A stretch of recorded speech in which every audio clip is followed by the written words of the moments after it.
নমস্কার বন্ধু, আমার চ্যানেলে সকলকে জানাচ্ছি স্বাগতম। আশা করি সবাই ভালো আছেন, সুস্থ আছেন এবং আমিও ভালো আছি। সোনু চলে গেছে পড়তে। আজকে বুধবার, ওর তো ছুটি থাকে। জানি সবসময় বলি যে বুধবার ছুটিও ঘুমাচ্ছে, কিন্তু যেহেতু পরীক্ষা চলে এসছে কাছাকাছি, সেই জন্য ম্যাডাম বলেছে বুধবারে আর ছুটি দেবে না, পড়াবে। এখন পরীক্ষা নিচ্ছে। আর এই যে ইনি যে বসে আছেন, ইনি সকাল থেকে এসে এখানে বসে আছেন। মুড়ি দিচ্ছি, মুড়ি খাচ্ছেন না। একটু একটু খেলো প্রথমে, তারপরে খায়নি, শুধু জল খাচ্ছে। ওই জন্য ওই যে ওখানটা প্লেট আছে, মা বললো মনে হয় ও কিছু খেয়েছে, খেয়ে মনে হয় ওকে গ্যাস হয়ে গেছে, জল খাচ্ছে বলে ওর মধ্যে দুটো হাজমলা গুলিয়ে তাকে জল দিয়েছে বাটিতে। একটু একটু করে খাচ্ছে। আবার এই যে এসে এক জায়গায় বসে আছে।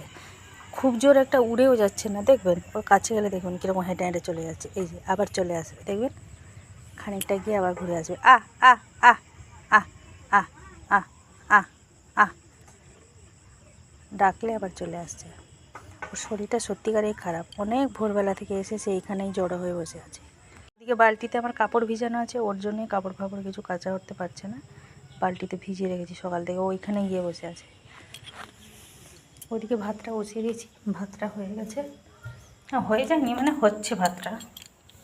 শুনু গেছিলো তাকে ধরতে, বলছে মা ওকে একটুখানি ওর গায়ে আমি একটুখানি হাত বুলাবো। আমি কি না, ও ধরা দিচ্ছে না, ও থাক ওখানে। কী সুন্দর কাছে, মানে মানুষের কাছে কাছে চলে আসছে।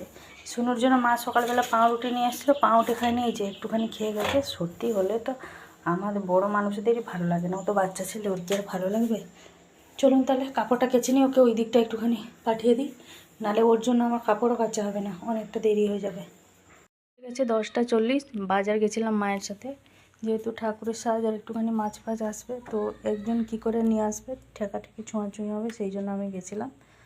ঠাকুরের সাজগুলো মানে ফলগুলো সব কিনে আনলাম, মা রেখে নিয়েছে। আর এই যে একটা ডাব নিয়ে এসছে শুনুর জন্য, এটা শুনু খাবে। আর ঠাকুরের জন্য যে ডাব বা ফল ফল এসেছিলো, তাকে সব ভর্তি করে একটা ব্যাগের মধ্যে রেখে দিয়েছে। ওই যে ওইখানে যে ব্যাগটা রাখা আছে, ওই ব্যাগের মধ্যেই আছে। ওই বাটিটার মধ্যে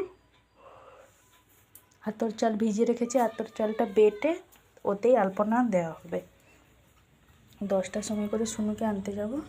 এদিকে এই যে মাছ নিয়ে এসেছি, কাটা মাছ, আর সমুদ্র মৌরলা মাছ নিয়ে এসেছি। তো কাটা মাছটা আলু দিয়ে তরকারি করব, আর সমুদ্র মৌরলা মাছটা ঝাল করব। চলুন তাহলে মাছগুলো বেছে রেখে দিয়ে তারপরে আমি যাব শুনুকে আনতে। শুনুকে ওই 10টা নাগাদ আনতে যাব। প্রথমে মাছগুলো বেছে রেখে দিই। ভাতটা যাই হোক করে দিয়ে গেছিলাম, মানে নামিয়ে দিয়ে, শুধু তরকারিটা রান্না হবে। কিন্তু আজকে অনেক কাজ আছে, ঘরগুলো সব মোছামুছি, বাইরে ধোয়াধুয়ি, অনেক কাজ আজকে। বুধবার হলেই যেন এই অঘ্রাণ মাসের বুধবারগুলো প্রচণ্ড পরিমাণে কাজ দেয়, মানে কাজ থাকে। বৃহস্পতিবার শুধু ওঠো আর পুজো করো। প্রথম বৃহস্পতিবারটাও প্রচুর মানে কাজের ইয়ে থাকে, কারণ যেহেতু মা লক্ষ্মী প্রথম বসে, তো অনেকটাই চাপ থাকে, মানে কাজের অনেকটাই ভিড় থাকে। তো তারপরে বৃহস্পতিবারগুলো শুধু উঠে পুজো হবে, কিন্তু প্রথম বৃহস্পতিবারটা অনেকই কাজ থাকে। বেজে গেল 10টা, আমার ওইদিকে মাছ ভাজা হয়ে গেছে, আর মাকে মশলাগুলো বেটে দিয়ে চলে এলাম। কাটা মাছটা আলু দিয়েছি তরকারি করবো, আদা রসুন পেঁয়াজ, আর এইটার জন্য একটুখানি সর্ষে পেঁয়াজ বেটে দিয়ে চলে এসেছি।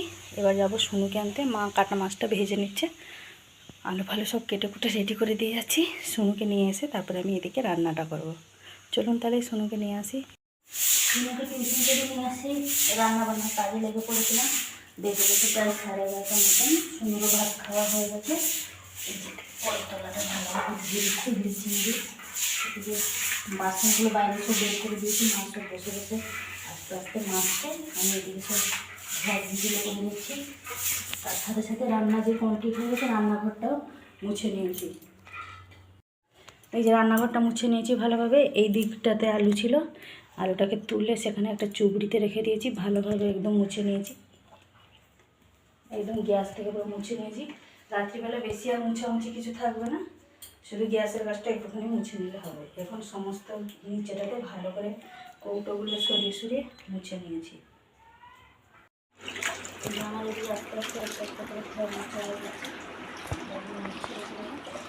বিকেলবেলার কাজের হতে চাপ থাকবে না।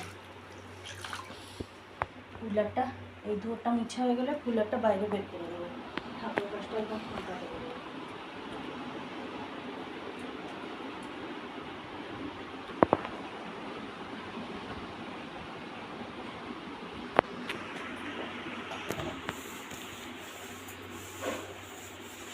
বেজে গেছে 1:45। এই যে শুনো ওদিকে এই যে খেলছে বসে বসে, আর মা এদিকে এই যে ঠাকুরের সব সাজগুলো করে রাখছে। মা আবার একবার চান করলো ঠাকুরের সাজগুলো করবে বলে, সব কিছু গুছিয়ে রেখে দিচ্ছে যাতে ভোরবেলা সুবিধা হয়। এই যে সেদিনকে এই যে মানে চৌকিটা জল চৌকি একটা জেনেছিলাম, তাকে এভাবে ক্রাফটিং করা হয়েছে, নিজেদের বুদ্ধিতে করেছি মা লক্ষ্মী বসাবো বলে। সব রেডি করে নিচ্ছে।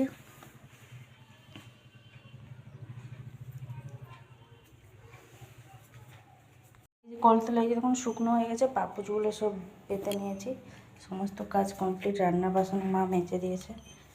আলু রেখে রেখে রেখে কী অবস্থা হয়েছে দেখুন, ডিসকালার হয়ে গেছে। আর এই যে আজকে রান্না বান্না কালকের মতন একটা এই যে চচ্চড়ি মতন করেছি, আর এই যে মোরলা মাছটা এভাবে করেছি একদম শুকনো শুকনো। এইদিকে আছে এই যে কাটা মাছটা আলু দিয়ে ঝোল হয়েছে। তো এইগুলো হচ্ছে দুপুরের আমাদের লাঞ্চের মেনু।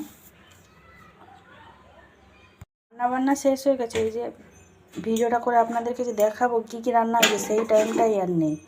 দেখছেন তো একদম সকাল থেকেই পুরো মানে নিঃশ্বাস বন্ধ করে যেন কাজ করার মতন অবস্থা। মশামশিগুলো তো বোঝা সব কিছু কমপ্লিট হয়ে গেলো। আপাতত এখন আর কোনো কাজ নেই, আর একটু পরেই সবাই চলে আসবে খেতে। সোনুকে ওষুধ খাইয়ে দিয়েছি, ও ঘুমাতে বলছে আমি ঘুমাবো না, আমি বসে বসে খেলবো। বলছি খেল। কাপড় চোপড়ও সব ছাদ থেকে যেগুলো শুকনো হয়ে গেছিলো নিয়ে এসেছি, আবার এখনও কিছু কাপড় চোপড় সব বেরিয়েছে। মা মানে কাচলো কিছুটা, তো কিছু কিছু কাপড় চোপড়গুলো কাচলো যেগুলো, সেগুলো আবার দিয়ে এসেছি রোদেতে। আপাতত আর এখন কোনো কাজ নেই, সবাই এলে খাওয়া দাওয়ার করবো। গেছে 3টের মতন, খাওয়া দাওয়া কমপ্লিট। শুধু বাবার একটুখানি দেরি হয়ে গেছে আসতে, ওই জন্য বাবাকে ভাত দিয়ে চলে এসেছি সোজা রান্না করে। সোনুকে এখন একটুখানি কমপ্লেন গুলিয়ে দিলাম, ও বিস্কুট দিয়ে খাচ্ছে। এদিকে আমি চলে এসেছি, রুটিটা করে নেবো।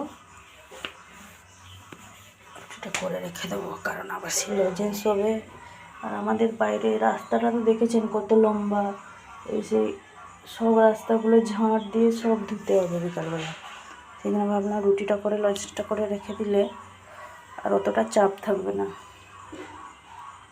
3:30 মতন বেজে গেছে। এদিকে আমার রুটি কমপ্লিট। একটুখানি গ্যাসের উপরটা ঝেড়ে ঝুড়ে নিলাম, নাহলে সে আটার গুঁড়োগুলো পড়ে থাকে। এবার এই যে রুটি বাসনগুলো সব মেজে নেব।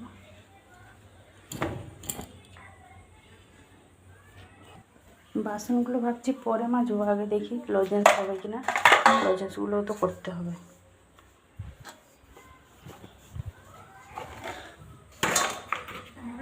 যে বেজে গেছে 4:45 মতন, বিকালের সমস্ত কাজ কমপ্লিট। শুনো এখন শুয়ে শুয়ে টিভি দেখছে, আর মা গেছে বাস স্ট্যান্ডে ঠাকুরের জন্য ফুল নিয়ে আসতে, মানে ফুল আনতে গেছে।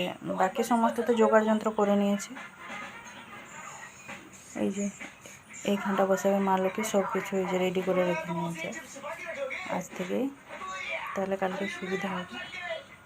আর এই যে বাটির মধ্যে আছে, এটা হচ্ছে নতুন ধানের চাল, পায়েস করে কালকে মানে মাকে ভোগ লাগানো হবে।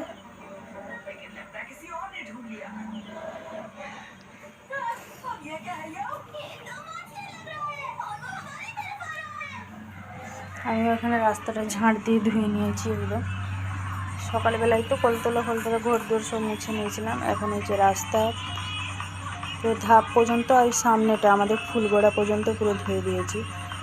হয়ে গেছে সমস্ত কাজ কমপ্লিট, আর এখন কোনো কাজ নেই। মাঠেই যে ধান কাটা গাড়ি নেমেছে, সেই জন্য বাঁধে অতটা ভিড়, সবাই দাঁড়িয়ে দাঁড়িয়ে দেখছে। জীবনে যেন কোনো দিন মানে সে ধান কাটা মেশিন গাড়ি যেন দেখেনি, ওই জন্য সবাই দাঁড়িয়ে দাঁড়িয়ে দেখছে। এতবার এসছে তবুও দেখুন রাস্তাটা এত জাম করে রেখেছে, সাইকেল বাইক নিয়ে যাওয়া প্রচণ্ড অসুবিধা হয়। এই যে দেখুন এই যে মেয়েগুলো আসছে, এদের কত অসুবিধা বলুন তো। আজকে আর ভিডিওটা বেশি বড় করছি না, আজকে এই পর্যন্তই। আবার দেখা হচ্ছে আপনাদের সাথে আগামীকাল আরেকটি নতুন ব্লগ নিয়ে। সবাই ভালো থাকবেন, সুস্থ থাকবেন, নিজেদের খেয়াল রাখবেন, এবং আমার ভিডিওটি যদি আপনাদের ভালো লাগে অবশ্যই লাইক দেবেন। নমস্কার।